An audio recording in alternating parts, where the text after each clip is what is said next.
Assalamualaikum warahmatullahi wabarakatuh. Perkenalkan, nama saya Sinta Permatasari. Kali ini saya akan membahas tentang percobaan perubahan materi. Langsung saja pada dasar teorinya. Jadi materi atau bisa disebut dengan zat maupun benda merupakan segala sesuatu yang memiliki massa dan menempati ruang yang terdapat di alam semesta ini. Jadi ada dua perubahan pada zat. Yang pertama itu ada perubahan fisika. Perubahan fisika ini merupakan perubahan tanpa disertai dengan pembentukan zat baru. Sedangkan perubahan kimia itu menunjukkan adanya interaksi dengan zat lain sehingga menghasilkan zat baru. Baik, saya langsung saja masuk pada pembahasan. Pada percobaan yang pertama, yaitu memanaskan lilin. Kemudian setelah lilin tersebut cair, dimasukkan ke dalam air, sehingga lilin tersebut berubah kembali menjadi padat. Perubahan tersebut merupakan perubahan fisika. Kenapa termasuk perubahan fisika? Karena pada percobaan tersebut tidak menghasilkan zat baru. Hanya saja lilin yang tadinya cair berubah kembali menjadi padat. Percobaan selanjutnya yaitu gula pasir yang dimasukkan ke dalam air kemudian diaduk. Perubahan tersebut juga termasuk perubahan fisika karena tidak terjadi perubahan pembentukan zat baru. Hanya saja gula yang tadinya padat kemudian dilarutkan di dalam air akan menyebabkan gula tersebut larut di dalam air. Percobaan selanjutnya yaitu kita membakar pita magnesium.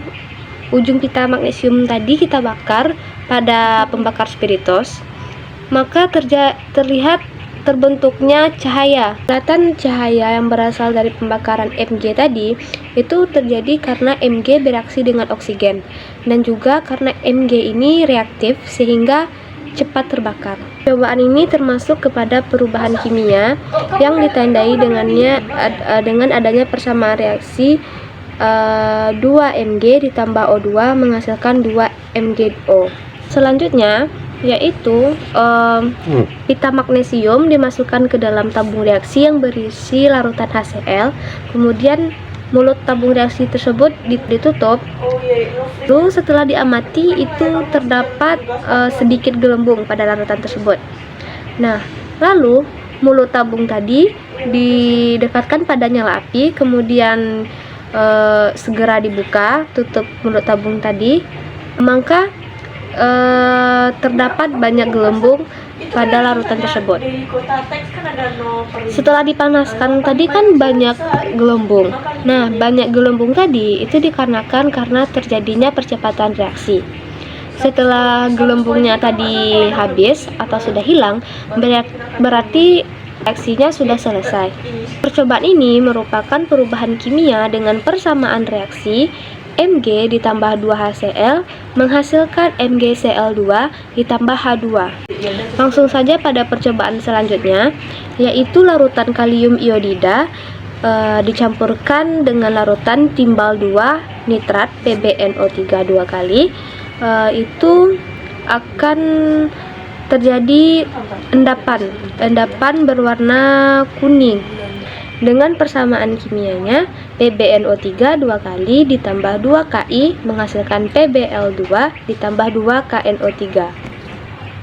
Percobaan selanjutnya, larutan asam klorida yang dimasukkan ke dalam tabung reaksi yang berisi kalium kromat akan mengakibatkan warna larutan berubah dari yang awalnya kuning menjadi berwarna orange.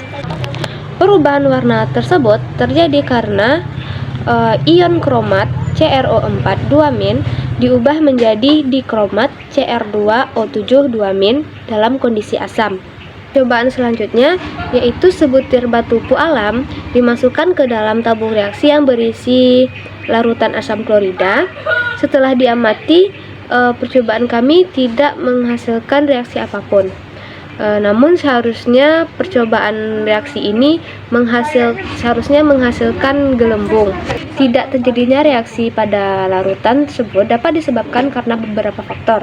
Yang pertama yaitu batu pualam tidak mengandung CaCO3 sehingga tidak dapat bereaksi dengan HCl.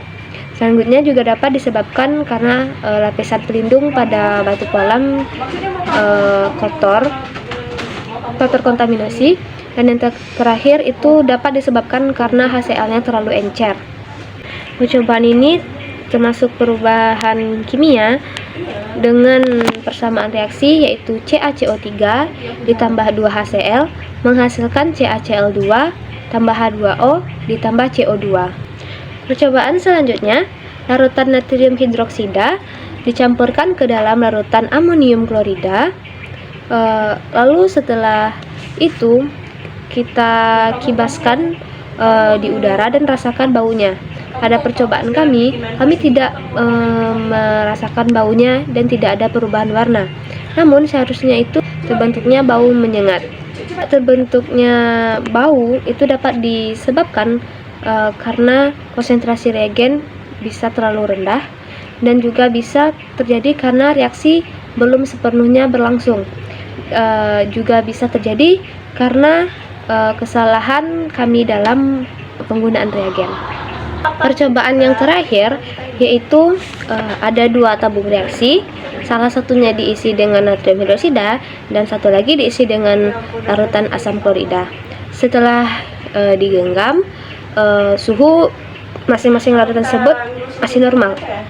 Namun setelah kedua larutan tersebut dicampurkan, suhunya akan menjadi panas.